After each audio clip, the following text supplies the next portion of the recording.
statement daripada Ustadz Wafi, di mana dia itu menyampaikan bahwasanya kalau memang kitab zaman itu penting, maka bagaimana dengan status Sayyidah Fatimah Az-Zahra, Sayyidina Hasan, Sayyidina Husain, apakah tercatat di dalam kitab-kitab nasab?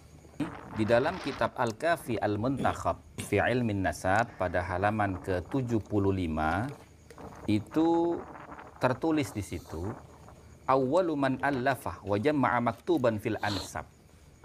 Pertama kali orang yang menulis atau mengumpulkan catatan di dalam nasab yaitu huwa Amirul Mukminin Al-Faruq Umar ibn Khattab radhiyallahu anhu, yaitu Sayyidina Umar ibn Khattab yang saat itu beliau menjadi Amirul Mukminin yang wafat pada tahun 23 Hijriah.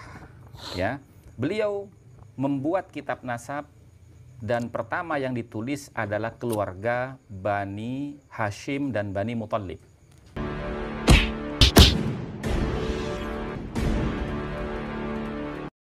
Assalamualaikum warahmatullahi wabarakatuh. Om Swastiastu, Namo Buddhaya, salam kebajikan. Baru-baru ini Gus Fuad Pleret membuka hasil tes DNA-nya. Dan ternyata beliau secara garis laki-laki tidak bersambung ke Rasulullah Shallallahu Alaihi Wasallam. Tetapi hal itu tidak membuat Gus Fuad Pleret lalu kemudian menyesali melakukan tes DNA. Malah bangga karena ternyata zuriat beliau betul-betul murni pribumi Nusantara. Ya boleh jadi ya dari gen X-nya ya atau perempuannya yang bersambung ke Rasulullah Shallallahu Alaihi Wasallam melalui jalur Wali Songo. Tetapi apapun itu, saya kira kita patut bangga dengan Gus Fuad Pleret karena dengan gentle mau melakukan tes DNA. Dan sebenarnya ini memang hanya umpan bagi para kerabat Lawi untuk berani melakukan tes DNA, tapi mereka memang ketakutan. Bukti nyata bahwa mereka bukanlah zuriat asli Rasulullah Shallallahu Alaihi Wasallam, karena kalau mereka asli maka pasti akan berani melakukan tes DNA. Baru-baru ini juga Gus Fuad Pleret itu kedatangan tamu, salah satunya adalah Gus Hasan. Dan dalam perdebatan nasab, Gus Hasan ini adalah salah satu yang terakhir-terakhir ini memberikan kontribusi besar terhadap pemahaman umat Islam, khususnya kaum Nahdien, bagaimana memahami nasab Kelambak Lawi yang terputus. Jadi saya kira memang keilmuan Gus Hasan ini tidak kaleng-kaleng. Kali ini Gus Hasan kembali speak up di dalam pembicaraannya dengan Gus Fuad Pleret, bagaimana menjawab apa yang menjadi tudingan-tudingan selama ini oleh Gus Wipi ya. Gus Wapi maksud saya, Gus Wapi. Yaitu Gus Wapi ini seorang mukibing yang sangat berat. Jadi dia kelas berat, sejati.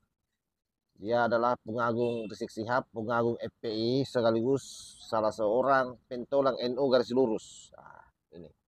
Jadi pengikut daripada Kiai Haji Idrus Ramli yang pernah menjadi calon ketua PBNU dan hanya mendapatkan 1 suara. Jadi ya pastilah model-model mereka ini model-model orang kecewa ya, yang tidak mendapatkan tempat di struktural Nahdlatul Ulama. Ya jadinya provokasi. Nah, seperti apa Gus Hasan ini memberikan jawaban terhadap pernyataan-pernyataan yang juga pertanyaan daripada Gus Wapi soal kitab sezaman. Termasuk yang pernah mempertanyakan soal bagaimana menghadirkan kitab sezaman terhadap nasab yang namanya Fatimatus Zahra. Dan hal ini dijawab tuntas oleh Gus Hasan. Bagaimana videonya? Ini kita simak secara bersama-sama. Malam ini saya bergembira sekali karena ada saudara-saudara saya berkumpul di sini, wabil khusus Kiai Fadhoel yang saya muliakan. Dia ini Mindriyah Batu Ampar, tentu saja berarti Wali Songo, dan juga ada Gus Hasan Sarif, dan juga ada Mas Syafi'i Maskur, Kiai Syafi'i Maskur. Nah ini kita nge-live dalam rangka menjawab apa yang disampaikan oleh Al-Habib Wafi. Al-Habib Wafi ya, tahu ya.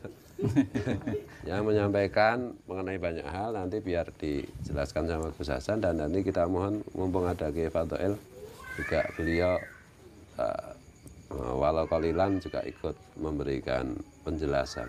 Monggo Gus Hasan. Nggih. Assalamualaikum warahmatullahi wabarakatuh. Waalaikumsalam. Bismillah, alhamdulillah, wa la hawla wa la quwata illa billah, asyhadu an la ilaha illallah wahdahu la syarika lah, wa asyhadu anna sayyidana wa nabiyyana Muhammadan abduhu wa rasuluhu alladzi la nabiyya ba'dah. Allahumma salli ala sayyidina Muhammad wa ala ali sayyidina Muhammad, amma ba'du. Baik, saudara-saudariku sebangsa setanah air dimanapun kalian berada, bersyukur kita pada malam hari ini setelah acara maulid di pesantrennya Gus Fuad Pleret bersama dengan kerawuhannya Abah Kiai Fadhil. Beliau ini masih dzurriyah Batu Ampar, artinya masih saudara dari Kiai Abdul Ghalib Syahuri, dan juga ada Kiai Syafi'i Masykur di sini. Jadi kami ingin mengklarifikasi tentang statement daripada Ustadz Wafi, di mana dia itu menyampaikan bahwasanya kalau memang kitab sezaman itu penting, maka bagaimana dengan status Sayyidah Fatimah Az-Zahra, Sayyidina Hasan, Sayyidina Husain, apakah tercatat di dalam kitab-kitab nasab pada abad yang sezaman dengan masa hidup beliau-beliau semua gitu. Nah, di sini Ustadz Wafi dari videonya itu beliau menyatakan bahwasanya tidak ada catatan kitab sezaman tentang ketersambungan nasabnya Sayyidah Fatimah sebagai putri daripada Rasulullah dan Sayyidina Hasan, Sayyidina Husain sebagai cucu daripada Kanjeng Nabi Muhammad SAW. Nah, ini di dalam kitab Al-Kafi Al-Muntakhab fi Ilmin Nasab pada halaman ke-75 itu tertulis di situ, awwalu man allafah wa jama'a maktuban fil ansab. Pertama kali orang yang menulis atau mengumpulkan catatan di dalam nasab yaitu huwa Amirul Mukminin Al-Faruq Umar ibn Khattab radhiyallahu anhu, yaitu Sayyidina Umar ibn Khattab yang saat itu beliau menjadi Amirul Mukminin yang wafat pada tahun 23 Hijriah, ya. Beliau membuat kitab nasab dan pertama yang ditulis adalah keluarga Bani Hashim dan Bani Muthalib. Dan tentunya ketika kita menyebutkan Bani Hashim, Bani Muthalib di dalam penulisan pertama dari catatan buku nasab yang ditulis oleh Sayyidina Umar, pastinya di situ akan menyebutkan Kanjeng Nabi Muhammad berputra dan berputri, diantaranya Sayyidah Fatimah. Dan juga punya cucu daripada Sayyidah Fatimah dari menantunya Sayyidina Ali yang tidak lain adalah sepupunya sendiri, yaitu Sayyidina Hasan, Sayyidina Husain. Nah, ini jawaban kami terhadap statement Ustadz Wafi. Kenapa kami harus menjawab? Agar supaya masyarakat pada umumnya itu mengetahui. Bukan kalangan pesantren. Kalau kalangan pesantren insya Allah akan menertawakan statementnya Ustadz Wafi tentang ada dan tidaknya kitab sezaman yang menyebutkan bahwasanya Sayyidah Fatimah dan Hasan Husain adalah bagian dari keluarga Kanjeng Nabi Muhammad. Nah, saya kira jelas ya bahwa memang kitab sezaman itu sejak zuriat Rasulullah Shallallahu Alaihi Wasallam pada angkatan pertama, ya ceritanya yang angkatan pertama lah kalau Husain ini kan dengan Fatimatus Zahra ke atas. Itu sudah ada pencatatan nasabnya. Jadi sekelas Fatimatus Zahra saja, Husain Hasan itu ada yang mencatat yaitu Umar bin Khattab. Apalagi misalnya nasabnya ini orang-orang Ba'lawi yang notabene-nya hidup belakangan pada generasi ke bawah.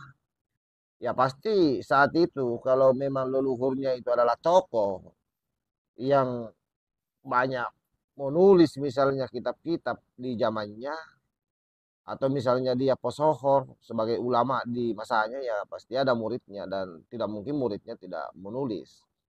Masa tidak ada catatan sama sekali, kan tidak masuk akal. Oleh karena itu saya kira kitab primer memang sangat penting, termasuk kitab sekunder. Nah, kitab sekunder yang dimaksudkan itu Ya sederhananya sebenarnya adalah bagaimana ada tulisan-tulisan terkait dengan mereka semua ini, para kelambak lawi dari masa ke masa, tetapi itu bukan dirinya yang menulis, tapi orang lain yang menulis di zaman itu, atau setidaknya satu tingkat, satu zaman setelahnya. Tetapi kan memang buktinya bahwa catatan itu song. Oleh karena itu apa yang disampaikan oleh Gus Hasan yang menampilkan kitab yang menulis soal bagaimana pengukuhan terhadap susunan nasab daripada Rasulullah Shallallahu Alaihi Wasallam sampai hari itu dari setiap zamannya itu ada, maka dengan sendirinya ini merungkatkan lagi pernyataan WIPI gratis, pernyataan Gus WIPI maksudnya, Gus Wapi maksudnya. Dan seperti itulah narasi-narasi yang dibangun oleh mereka, mencoba ngeles dari persoalan nasab ini, mencoba menghindar. Ya itulah tabiat mereka, itu adalah merupakan jurus-jurus debater sebenarnya ya. Karena memang kita tahu bahwa WiFi gratis ini adalah salah seorang debater yang selama ini berdebat dengan orang-orang non Kristen, sorry, non Islam. Itu pun sebenarnya saya juga tidak apa ya, tidak srek dengan orang-orang seperti ini yang mengurusi soal agama orang. Padahal mestinya fokus terhadap diri sendiri, bagaimana membangun, bagaimana menularkan keilmuannya terhadap santri-santri kalau memang dia memiliki santri. Tapi kan kasihan, ini orang ngedabrus terus. Saya kira demikian sahabat ya. Intinya bahwa narasi Gus YP saya kira tumban di tangan Gus Hasan. Wallahul muwaffiq ila aqwamit thoriq. Wassalamualaikum warahmatullahi wabarakatuh.